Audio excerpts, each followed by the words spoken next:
Bukas na lang.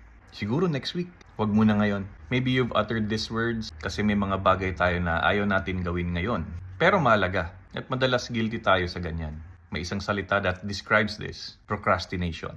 Nagpo-procrastinate ka ba? Meron ka bang importanteng dapat gawin na pinapabukas mo?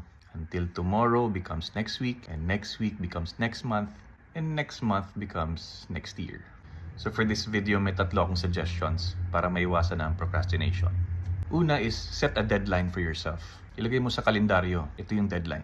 You know, deadlines really work.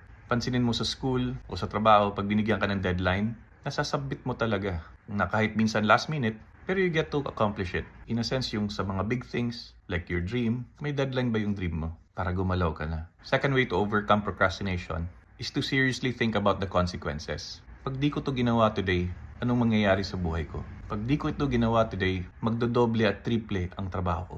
This is where the emotion of fear comes into play. Kung saan yung fear nakakatulong din. Kasi totoo naman talaga, if you procrastinate, there will always be consequences. Yung pangatlo is to think about the pain of regret. Kasi if you don't act today, or if you don't meet your deadlines, you'll be carrying that regret for a very long time.